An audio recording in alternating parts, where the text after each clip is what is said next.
สบายดีเด้อพี่น้องเด้อมาแต่เห็ดเวียกพี่น้องเอ้ยมาต้มหน่อไม้เต็มหม้อบักใหญ่เนาะมื้อนี้ฮะเอาไว้แกงมื้ออื่นหน่อไม้ทงพี่น้องเอ้ยบรรยากาศลมหนาวบ่มีแนวกินเนาะตอนสีแรงๆเขาก็ต้มหน่อไม้กินพี่น้องเอ้ยใครเนี่ยโชคดีที่เขายังมีหน่อไม้ทงเนาะน้องสาวพี่น้องหน่อไม้ทงน้องลาตรีเพิ่นเฮ็ดไว้หลายทงเติบเนาะกินคู่มื้อพี่น้องเอ้ยสิเบิดแหละอาหารบ้านเฮาพี่น้องเอ้ยเอาลาบซีนหรือว่าปลาแซลมอนมาสู่กันยังบ่แซ่บเท่าต้มหน่อไม้ต้มไว้แกงมื้ออื่นพี่น้องเอ้ย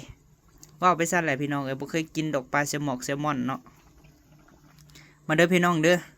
ต้มจำแจ่วก็แซ่บพี่น้องเอ้ยนี่หม้อคู่ใจแล้วก็เตาคู่ใจพี่น้องพี่หม้อดำเฮานี่แหละพี่น้องเอ้ยครัวบ้านๆเฮาเนาะนี่บื้นเฮาก็แกงกินพี่น้องเอ้ยอยู่ดินใหม่เฮาเด้อ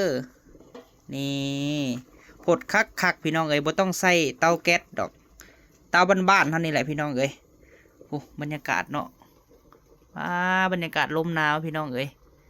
อันนี้ก็หวดคู่ใจเฮาคือเก่าเนาะ